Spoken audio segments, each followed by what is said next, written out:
Vamos a meternos a analizar la situación económica con nuestros tres invitados, tres economistas que nos van a ayudar a entender. Estamos con Fabián Amico, de UMED, con Claudio Caprarulo, de Analítica, y con Sebastián Cabo, de Econométrica.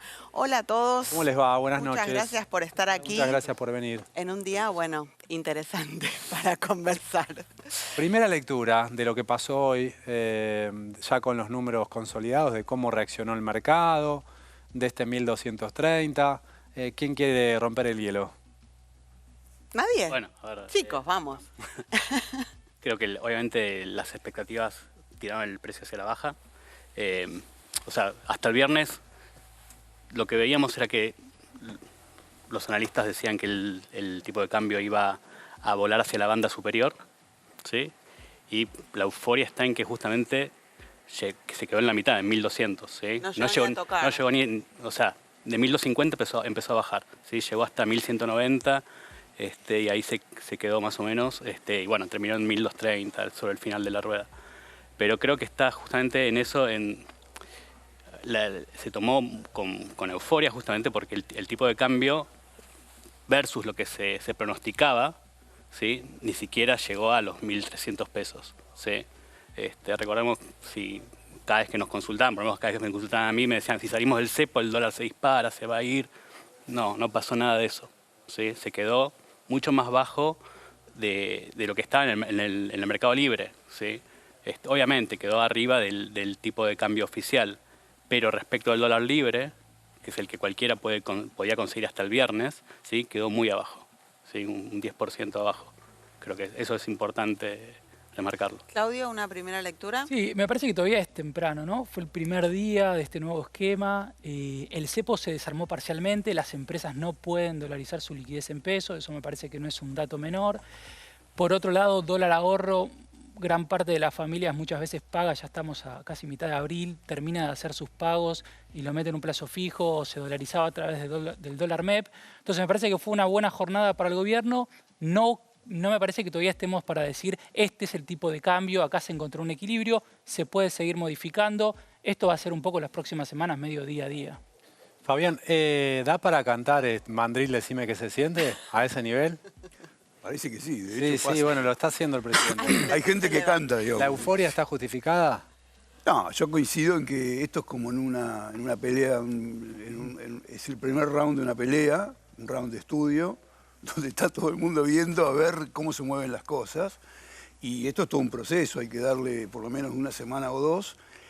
En principio, es verdad que el gobierno tiene una favor, por lo menos en el cortísimo plazo, porque la fantasía era explotaba todo, claro, digamos, pero también es cierto que el cepo se levantó muy parcialmente y que, digamos, hiciste otras cosas, cortaste el dólar blend, digamos, entonces hay unos intercambios de flujos ahí que también van a jugar y que uno no sabe bien cómo van a quedar. Lo que se estaba yendo al contado con liqui va a volver para adentro, parte de las compras que había en el MEP van a volver hacia adentro también, entonces no sabes cómo queda todo eso. Para adelante, a mí me parece que están los mismos desafíos que tuvo el gobierno de Macri en un contexto un poco peor. Digamos, ¿por qué digo los mismos desafíos? Porque es evidente que se dieron vuelta a las expectativas hoy, digamos, y esto es día a día. ¿Y por qué? Y porque tenés un desembolso muy grande, que decís que lo vas a usar y que decís cómo lo vas a usar. Claro. Lo que está diciendo todo el mercado. Mañana digamos. llegan 12.000 millones, claro. Y aparte, ya con el anuncio que mañana llegan, yo puedo gastar hoy lo que quiera, digamos, que digamos, para el mercado es suficiente. Entonces me parece que esto va a depender del rendimiento de los activos domésticos financieros en pesos versus el dólar. Que suban la tasa de interés para que no se Que vaya suba a la tasa de interés versus la devaluación. Ahí hay una chance de que estabilicen, pese al impacto inflacionario que va a tener, que ustedes mencionaron, y eso es otra discusión, pero digo, desde el punto de vista de la estabilidad del mercado cambiario, hay una chance de que estabilicen si juegan bien cartas que ya tienen, digamos, ¿no? Ahora, si la tasa de interés baja, por ejemplo, hay una cosa de que el Banco Central no va a esterilizar si compra, digamos, y eso puede tener un sesgo bajista en la tasa de interés. Bueno, todo carry trade en Argentina siempre es muy finito. Claro. Digamos, entonces, ahí hay que cuidarse mucho. Vuelve el carry. Yo creo que sí, está planteado para que sí, y además, yo lo digo, sé que no tiene buena prensa lo que voy a decir, la contracara del carry es un ritmo de devaluación inflacionario más alto, o sea Claro. que Claro. hay que hacer eso. Claro. ¿Pega en inflación lo de hoy? A ver, te va a pegar en algunos precios que tienen que ver con el comercio exterior, ¿sí? Tanto las importaciones, por supuesto, porque te subió 10%, en lo que vos exportás también, obviamente, pero el tema es que no te pega directo. O sea, no todo el insumo de un importado, o sea, de un producto que se importa es justamente el insumo mismo o el bien final importado, sino que es una parte de todos los costos de una empresa, ¿sí? Lo mismo de lo que se exporta, ¿sí? La harina, la que exportás es a granel, pero cuando vos la que consumís acá es una parte del costo, ¿sí? Entonces no te va a pegar 100%, ¿sí? Eso para empezar. Y después está lo otro que es la restricción presupuestaria, ¿sí?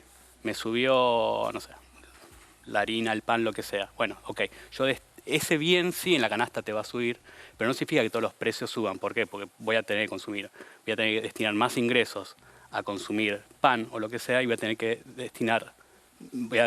poder destinar menos ingresos a consumir el resto de los bienes. Va a seguir ¿sí? golpeado el consumo. O sea, vas a destinar más ingresos a un bien y menos a otro, ¿sí? Y hay que tener otra cosa en cuenta. Hasta el mes pasado que vimos que se disparó el índice por encima de todas las expectativas de todas las consultoras, ¿sí? Hay que ver cuánto de eso era no solo el impacto de alimentos, que fue muy fuerte, sobre todo verduras, que tuvo que ver con el tema de las lluvias, sino también cuánto de eso estuvo influido justamente por las mismas expectativas, ¿sí? O sea, no solamente subió el tipo de cambio, ¿sí? El tipo de cambio libre que saltó de 1.250 a 1.350, sino que también subieron justamente, hay que ver cuánto de eso fue a precios ya, ¿sí? Entonces ya están con los precios algunos corregidos y hay que ver si incluso no bajan, ¿sí? Lo que estamos viendo en algunas consultoras es que incluso podría bajar respecto al mes pasado, no subir. Claudio, ¿qué tenemos que mirar para saber en 2 o 3 semanas si este programa que está arrancando el gobierno va bien o va mal? Primero la liquidación del agro, ¿no? Me parece que fue muy claro hoy el presidente, como decía Fabián, el gobierno sale a mostrar, ¿no?, que tiene 12.000 millones de dólares que está dispuesto a utilizarlos. La visita, como mencionaban ustedes, del secretario del Tesoro de los Estados Unidos, y después Milei aclara que ya se sabía, porque el gobierno de entrada lo había manifestado así, que las retenciones a partir de julio vuelven a aumentar para el agro. Entonces lo que nosotros tenemos que empezar a ver es que el Banco Central deja de tener una posición vendedora de dólares y empieza a poder comprar. Para eso lo que va a ser necesario es que haya una mayor oferta, producto de las exportaciones, con una menor oferta, producto de las importaciones. Esta medida, claramente, como toda devaluación, hoy vimos una devaluación del 11%, veremos si se queda acá, si sube un poco más o si se llega a contraer, parecería difícil. Ya mismo el Banco Nación, ¿no?, arrancó la mañana marcando una punta de decir 1.250, parecería ser un tipo de cambio al que podría llegar a aspirar el gobierno.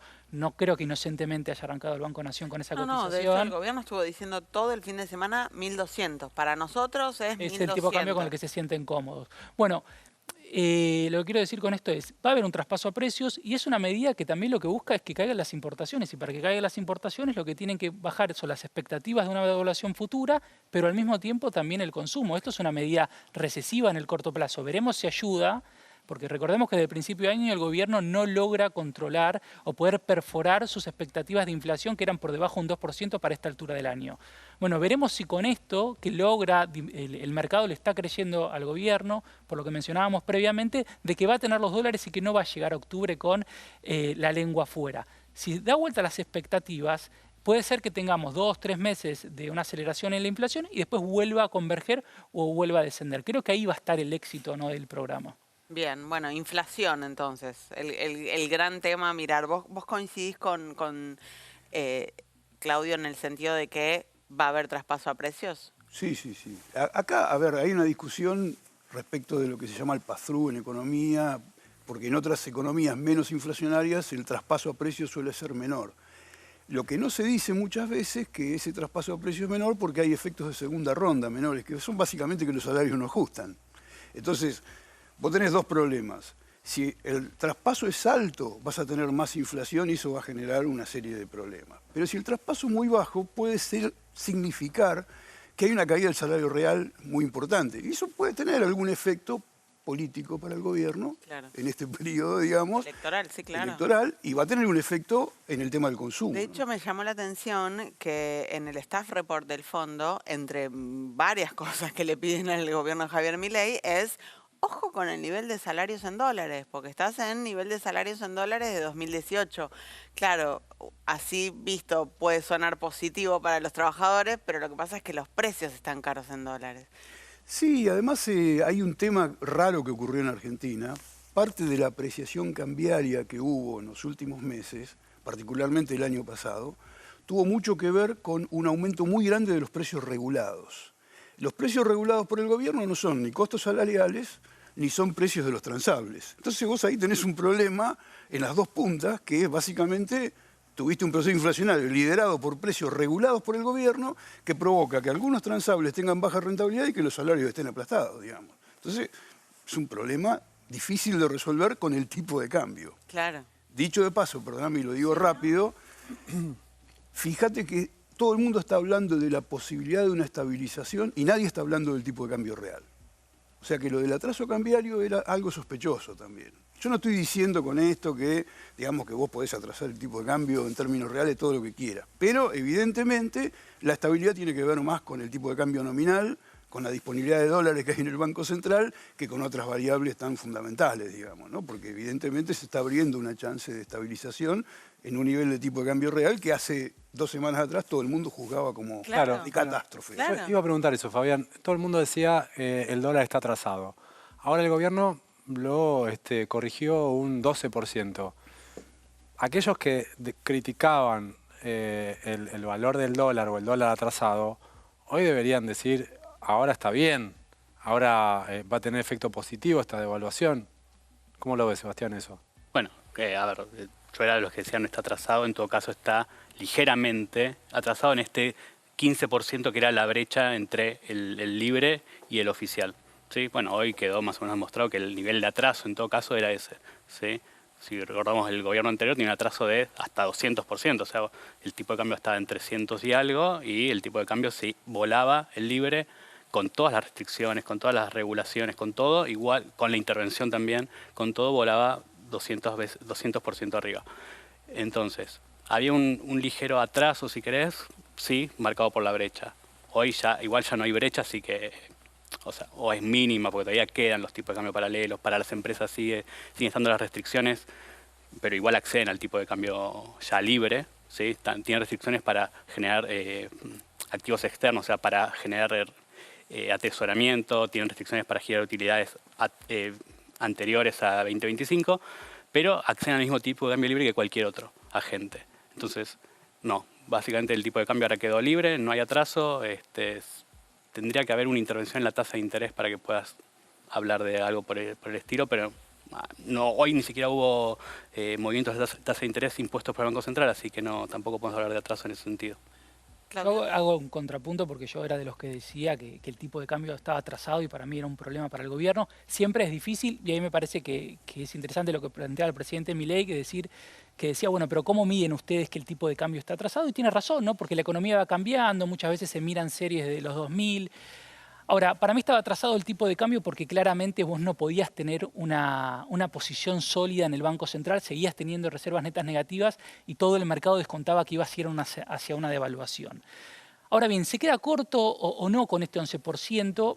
Tomo lo que él dice, pero para mí el problema también es que el tipo de cambio paralelo siempre está intervenido y hoy en día todavía a las empresas les estás diciendo vos no podés dolarizar todo lo que quieras, porque estoy seguro que si levantasen y por algo no lo hacen, si levantasen las restricciones que quedan para el sector privado de personas jurídicas, sería otra la demanda que tendríamos para dimensionar cuando Macri levanta el cepo en 2016, la formación de activos externos, que lo que muy bien mencionaba él, que es cuando vos vas y cambiás pesos por dólares y los dejás en tu caja de ahorro, era casi 50% de las empresas, 50% de las personas humanas, ¿no?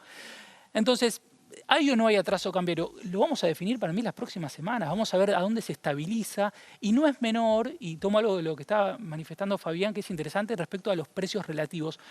Porque el gobierno, si bien aumentó, vos mirás la serie de precios del INDEC y ves que lo que más subió el año pasado fueron los precios regulados, una recomposición de las tarifas, ¿no? Principalmente. Ahora bien, el gobierno decía, mi objetivo es que los precios relativos vuelvan a lo que eran en 2019, antes básicamente de que llegue el Frente de Todos y congele gran parte de las tarifas, etcétera. Ahora, si vos mirabas y comparabas cómo estaba respecto a 2019, todavía, por ejemplo, las tarifas no habían alcanzado el nivel en precios relativos respecto a lo que tenían en 2019. ¿Cuál va a ser la posición que tome ahora? Porque obviamente las eléctricas, todas las tarifas de servicios públicos le van a decir, me acabas de devaluar un 11%, yo necesito recomponer, porque encima ni siquiera me habías llevado al lugar que para vos era un precio estable. Entonces me parece que esto a reconfiguración del gobierno no es solo levantar el cepo, sino también empezar a discutir cómo queda, por ejemplo, la política monetaria. No es claro el comunicado del Banco Central. O sea, dice, bueno, yo voy a cambiar, ahora voy a dejar de mirar la base monetaria, que también se lo veníamos diciendo.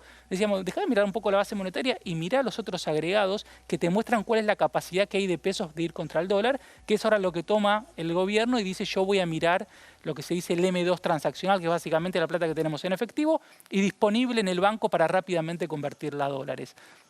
Bueno, todos esos cambios, todavía faltan muchos detalles. A las empresas le dijeron, te vamos a dar un BOPREAL. ¿Cómo va a ser la emisión de esos BOPREALes? ¿Por cuánto dinero? Yo tengo que hacer las cuentas como consultor de decir, bueno, ¿te alcanzan o no te alcanzan los dólares? Ahora, ¿cuánto de deuda le vas a reconocer a las empresas y a qué tasa y cómo van a ser los cronogramas de pago? Entonces, me parece que se dio un primer paso que está bien. De vuelta, venía diciendo el tipo de cambio está atrasado, ahora que devalúen no voy a hacer decir, está mal que devaluar, no, es parte de la solución. ¿Te parece que ahora está corregido el atraso? O sea, 1.250 es... Me parece que todavía no lo sabemos. Okay. Me parece que todavía no lo sabemos, como dice Fabián, una de las variables claves también es qué va a pasar con los salarios. Esto es un golpe a los salarios. El gobierno lo dice también en el staff report, va a tener que salir a compensar mínimamente la UH y la tarjeta alimentaria, porque si no, hoy lo escuchaba cuando estaba viniendo para acá el presidente Milei diciendo que no se había hecho la suficiente repercusión que al menos él consideraba respecto a la caída de la tasa de pobreza, que eso existió y es cierto. Ahora bien, esta medida va en contra de eso si el gobierno no sale a hacer políticas de contención, al menos para esos sectores. Es interesante lo que decís, porque hoy pensaba recién cuando repasamos todos los festejos de Milei del gabinete, no festejaron de esa manera cuando bajó la tasa de pobreza. No. Te marca también sí, ahí algo. Qué sé yo, esta euforia, yo tomaba la figura de Fabián. Si esto es una pelea de boxeo y este es un primer round en el que todavía los dos púgiles están midiendo, es raro, ¿no? Que terminado un primer round, uno de los dos boxeadores salga a festejar como si ya hubiese ganado. Festejo que no me lo quedo en el primero, digamos. Claro, sí, exacto. No es poco. Vamos a repasar, si les parece, lo que dijo Mauricio Macri sobre una devaluación. Macri, que ahora les voy a preguntar a los tres si esto se parece o no al 2018, similitudes y diferencias. Esto dijo Macri hoy. Devaluación va a haber, obviamente. La realidad es que no es algo de vuelta tampoco tan dramático. Siempre, obviamente, genera carecimiento de los costos de la vida diaria, pero si uno normaliza el sistema de flujos para que de vuelta volvamos a tener inversión, vamos a volver rápidamente a ese 2,5 mensual. El desafío es todo lo que falta hacer para llegar al 2,5 anual. Bueno, tampoco que puede dar clase, ¿no? Mira, yo recién cuando lo escuchaba a Claudio, Claudio decía, bueno, el levantamiento parcial del cepo, porque las empresas no pueden dolarizar todo lo que quisieran. Y Macri puede decir, loco, yo levanté el cepo y permití que todos compren todo lo con que los riesgos salga. que eso implica. Y bueno, lo terminó reponiendo. ¿Esto es 2018? ¿Se parece? ¿Puede pasar lo mismo? No, ahora tenés superávit fiscal, básicamente. Tenés equilibrio, pero además, o sea, tenés que equilibrar las cuentas públicas. Así que no puede pasar lo mismo que 2018 de ninguna manera. O sea, el ancla fiscal... ¿Qué significa tener superávit fiscal para la gente que nos está viendo? Significa que los ingresos del gobierno son mayores que los egresos, ¿sí? Tanto los egresos primarios, ¿sí? Como los egresos financieros, ¿sí? El pago de la deuda pública, ¿sí? Hasta febrero el gobierno canceló, por ejemplo, deuda pública en dólares, 15.000 millones, ¿sí? Entre capital e intereses. ¿Sí? No es menor. ¿Sí? Entonces, para nada. Bueno, y así todo tenemos superávit. Es mínimo 0,3, pero superávit al fin. Y entiendo que al margen de que el FMI le pidió para este año 2025 que sea equilibrado, que llegue a cero, el gobierno creo que insiste con otro 0,3 para este año. Eso es fundamental. En 2016, 17, hasta 2018, o sea, inclusive no tuviste superávit. Tampoco tuviste financiero en 2019, pero en 2019 corregiste el primario por lo menos. Hubo un fuerte ajuste ahí. ¿En qué te incide que haya equilibrio fiscal? Que vos no gastás, para que no haya bueno, que vos no una gastás, cambiaria, que la gente no bien, quiere ir a si comprar vos dólares. tenés déficit fiscal, vos lo que haces es, tenés dos formas de financiarlo, básicamente. O financiás con deuda, ¿sí? Si no tenés más acceso a los mercados, la deuda se te cerró, o lo financiás con emisión monetaria, básicamente. ¿Sí? Podrías vender activos, pero bueno, es mínimo, tampoco puedes acceder, no vas a tener mucho capital ahí. El gobierno dejó de emitir. ¿Sí? Si vos no tenés déficit, sabés que no vas a emitir, sabés que la cantidad de pesos más o menos va a estar constante. El M2 va a influir, obviamente, porque los bancos hacen emisión secundaria de dinero, pero más o menos la tenés acotada. Puedes decir ¿sí? que no hay, coincidís con ese argumento del gobierno en que no hay pesos hoy. A ver, tenés una base monetaria amplia, fija, ¿sí? Después tenés un stock de pesos importantes. No, son términos técnicos. Si lo Tenés podés bajar. circulante, Sí. plata física, está fija, lo que eran los pasivos remunerados que pasaron al tesoro están también fijos, ¿sí? Crecen a una tasa de interés, pero no se emite más, no se esterilizan más los pesos en el mercado, básicamente. ¿Sí? O sea, no se esterilizan, es que no se sacan del mercado. O sea que no hay tanto circulante de pesos para ir al dólar. Bueno, básicamente eso. Está fija la cantidad, no es que no hay tanto. Está fija, quedó fija, ¿sí? Y el gobierno dice, con los dólares que tengo, puedo cubrir esa cantidad. El gobierno, a ver, entendamos lo que hacía antes el gobierno hasta la llegada de Milei. Se endeudaba, por un lado, pero también emitía pesos, se los daba al Tesoro, el Tesoro gastaba, ¿sí? Sueldos, planes, jubilaciones, lo que sea que gasta el Estado, ¿sí? Y el Banco Central, ¿qué hacía con esos pesos? Los retiraba del mercado para que no vaya inflación todo junto, por lo menos, ¿sí? Y empezaba a generar esa famosa bola de LELIX, LEVAX y todos los nombres que supieron tener esos instrumentos en el Banco Central. Hoy eso hace meses que se murió, en junio creo que se liquidaron esas posiciones, se pasaron al Tesoro, el gobierno cerró todas las canillas de emisión posibles, ¿sí? Y esa base monetaria, esos pesos circulantes más esos pesos en pasivos remunerados que pasaron al Tesoro, quedó fija, ¿sí? Y ese fue el control que hicieron de agregados hasta ahora, que marcaba recién Claudio. Ahora pasa un control de M2 transaccional, ¿sí? Los pesos que hay, no solamente circulando, sino también aquellos depósitos a corto plazo y caja de ahorro, etcétera, ¿sí? Todo lo que se pueda transformar rápidamente en dólares. Entonces va a controlar eso. Bien. ¿Sí? Después tenés un stock de pesos en otro lugar que son los fondos comunes, que eso ya es bastante más grande. Bueno, nada, a ver, todo eso está relativamente estable, pero lo que sabés es que el gobierno, sin déficit fiscal, lo importante que para la gente sepa es que sin déficit fiscal el gobierno no emite más, si no emite más no va a haber un traslado de inflación de esa emisión, porque para nosotros la inflación es básicamente fenómeno monetario, emitís más que los bienes y servicios que hay en la economía, tenés inflación. Después puedes tener saltos en el nivel de precios dados por otros factores como costos, como shocks externos, como este ajuste del tipo de cambio, pero eso no es inflacionario, ¿sí? La inflación se tiene que dar de forma generalizada el nivel de precios y sostenida en el tiempo, ¿sí? Un salto en el nivel de precios de un mes que tenga por arrastre estadístico 2 meses no es inflación, es un salto. Fabián, ¿se puede dar lo del 2018? Yo veo difícil por una razón un poco diferente, digamos, a la que señalaba el colega. Tenés otra teoría vos, sí. Tengo otra teoría, ¿viste? ¿Qué sé yo? Soy minoría, estoy acostumbrado a ser minoría, ya estoy viejo, me acostumbré. No, pero, digamos, déficit fiscal tienen todos los países de la región y todos los países del mundo y no tienen los problemas que tenemos nosotros. Ya, digamos, han estabilizado la inflación, el mercado cambiario, digamos, qué sé yo. La diferencia fundamental que yo veo, por lo menos una, no digo que sea la única, es que en este acuerdo con el fondo, el grado de discrecionalidad para intervenir en el mercado cambiario es mucho mayor que lo que había en el gobierno de Macri. Estas bandas son, viste, cualquier cosa, porque puede intervenir abajo, arriba, en el medio, digamos. Está bien, hay una sugerencia de que la intervención en el medio sea para comprar, obviamente, digamos, pero te quiero decir, el grado de discrecionalidad cuando los bancos centrales administran una flotación es muy importante, porque si vos le mostrás todas las cartas al mercado, vas en desventaja, digamos, ¿no? Entonces, en ese sentido, yo creo que está mejor, digamos, y el problema de deuda ya está descontado.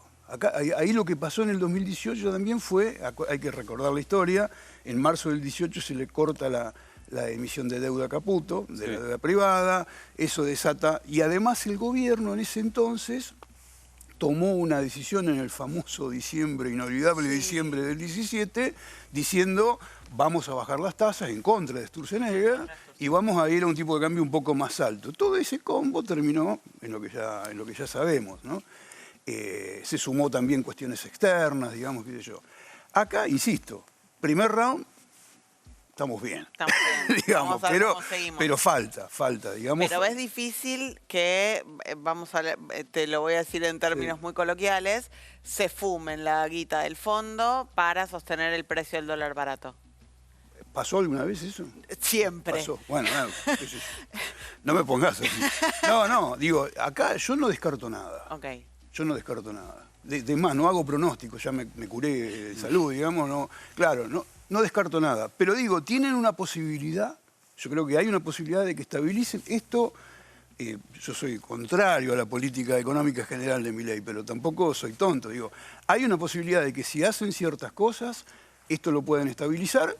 Hay que pensar que esto es la segunda fase del programa electoral, ¿no? Este es un movimiento que no daba más, no llegábamos. Claro, la primera que era mantener el dólar pisado para que no vaya inflación no llegó. Ahí hay que acordarse de todos los pronósticos. Vamos a un dólar de 600 con la inflación a 0, bla, bla, bla.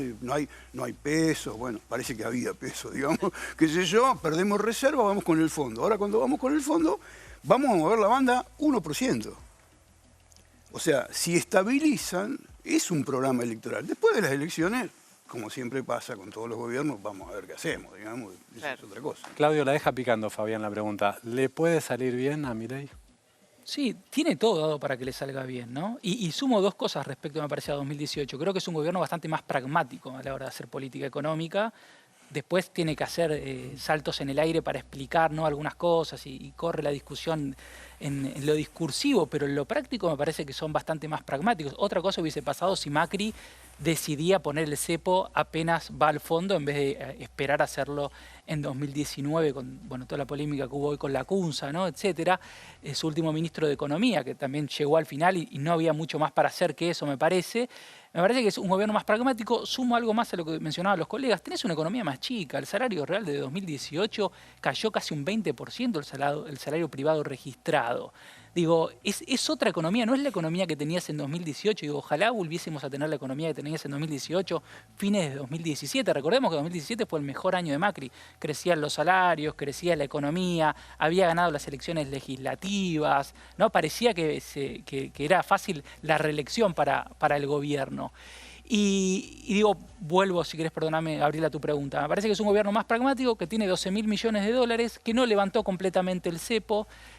Uno pensaría que no deberían tener problemas. Todavía le falta, aparte de están haciendo estos cambios, cuando todavía falta gran parte de la liquidación del agro.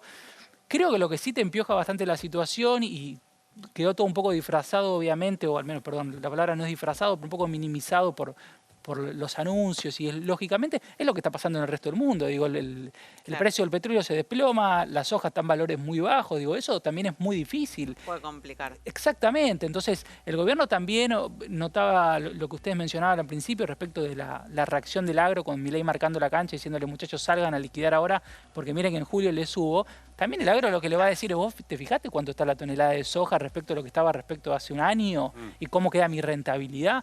Bueno, el contexto mundial no ayuda. No ayuda. Ha sido muy interesante escuchar las tres opiniones con, matices interesantes. Gracias por venir hoy. Claudio, Sebastián, Fabián, muchísimas gracias por haber venido. Buenas noches. Hacemos una pausa muy breve.